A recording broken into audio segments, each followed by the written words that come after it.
Hayden's first defeat of the season here at Wingate in Finchley. Hayden, not the best evening. No, not at all. I think we should give Wingate some credit. I think that we saw a number of things today that we're not happy with, but ultimately I think the result was a fair result. I think Wingate played very well, and I think they deserved their victory. Did we lose the game? I mean, it sounds obvious to say it 2-0 down, but it felt like, second half, a bit more all action, we're pushing forward. That game was really lost by when we went in 2-0 down at half-time, really, wasn't it? Yeah, listen, when you're 2-0 down at half-time, you've got to try to roll the dice. You've got to roll it a bit harder when also you're playing poorly. When you're 2-0 down, it wasn't as though it was 2 goals against a run of play and we were controlling the game as we would have liked to have. But, I think today lessons have to be learned. Lessons have to be learned in as much as it doesn't matter who you play in this league. If the players were under any illusions, they now know it doesn't matter who you play in this division. You have to play well to win. If you don't, you run the risk of losing. I think that we were the architects of our own downfall today. I think that Wingate and Finchley prepared for the game as though they were playing the top of the league who were unbeaten. And I think subconsciously 1 or 2 players believed their own press.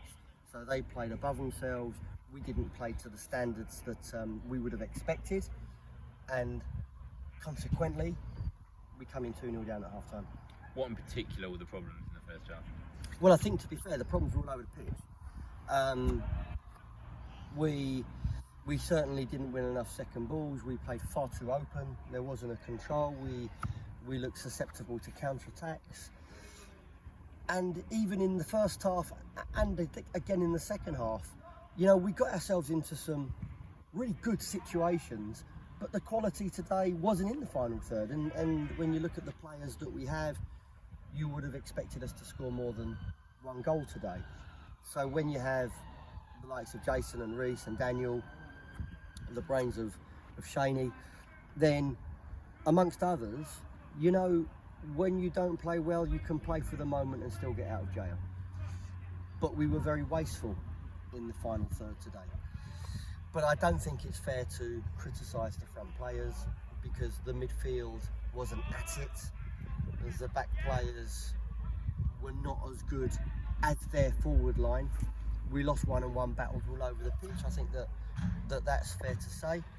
And there's no science to football. If you have 11 men that all have a bad day at the office, then you don't win. And today, maybe that day was coming. Maybe we have to look at ourselves today and learn from today to move forward and to improve. But today, the result is fair. And we have to understand that when we've made the start we've made, beating Kingstonian is a big deal to clubs.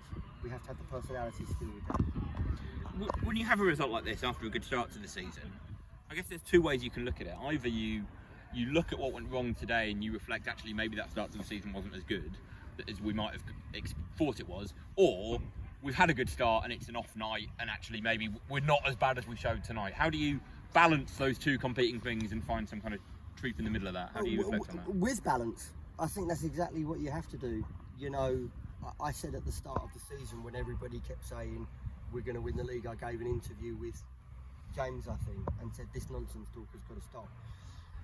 James said to me again on Saturday, how do you keep the people's feet on the ground? And I said again, we have to improve. And today we've shown that we have to improve. We're not the finished article, and we have to improve. And Wingate have probably put in their best performance of the season. They played very well, and they punished us. I'll give you an example. Only an example, and certainly not blaming people. But if you look at all the games we've played this season, we've been far too wasteful in the final third. Nearly in every game. And if you look at the more recent games, let's take for example, we play in the FA Cup, in the replay, and the winning by 8 is masked by the fact that it should have been a ridiculous scoreline. But of course we scored 8 goals, I accept that. We play Brightlingsea, it's 1-0, the game's drifting, we make a mistake, suddenly we have to move up a gear, they have to change the shape. But if you look at that game, you look at Javan in the first half, if you look at Daniel Edgekai, he's had 2 or 3 1-on-1s. for example, you had Elliot on 1-on-1. You have to score 4 or 5 goals in that game. Yeah, because if you can have the mentality in football in the way that we play, that the next chance is coming. Now today, we needed those chances. So today, as a result, as a consequence of not being as clinical as we need to be in the final third throughout the season, today that come back to haunt us a little bit. But again, I want to stress, you know, the forward line is a strength of the team. We're certainly not being overly critical of them.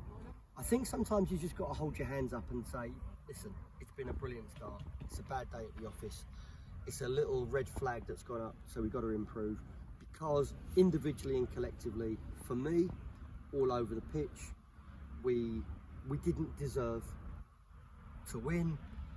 And I'm not as disappointed as others because we didn't deserve to win. And I want this to be a red flag, something to learn from, so the players can improve, play with personality, continue to be humble.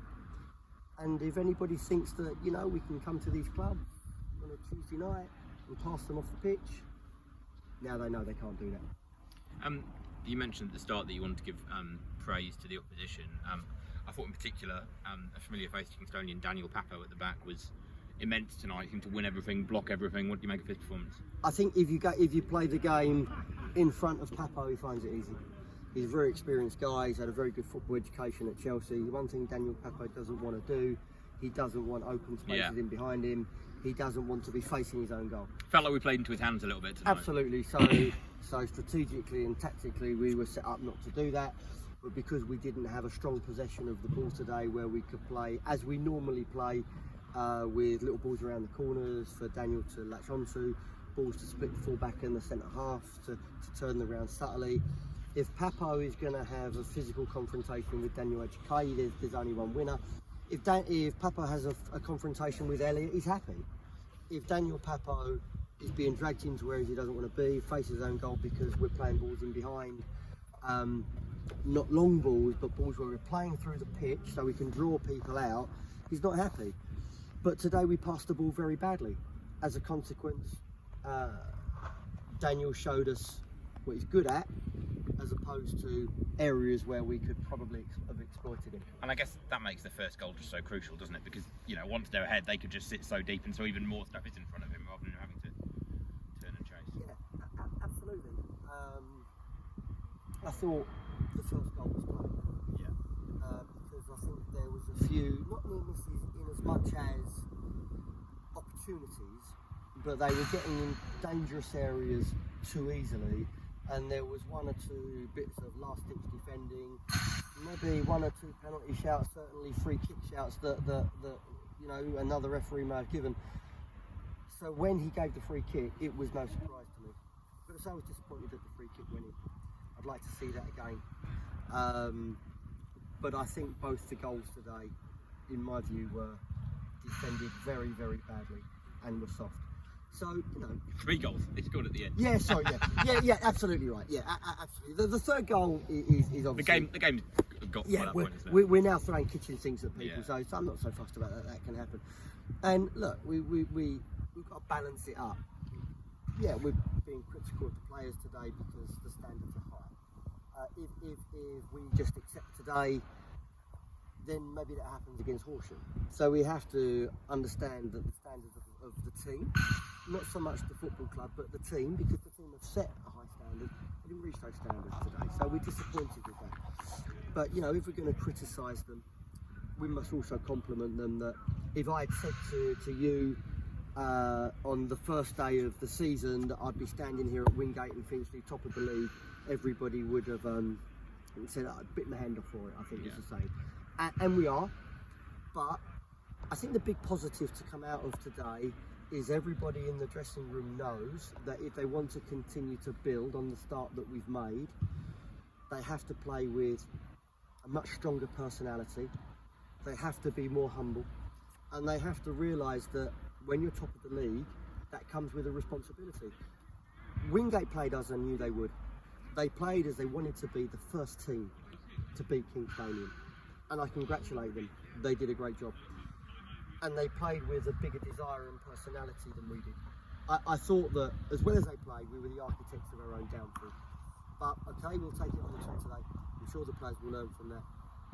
We go into the FA Cup game top, and we know that Horsham have the players to do the same with Wingate, and they have three in particular that, as much as I have great regard for them, they will be loved to be sitting in our bar and knocked us out the FA Cup. So the warning signals are there. Indeed. We'll see you Saturday. See you Saturday.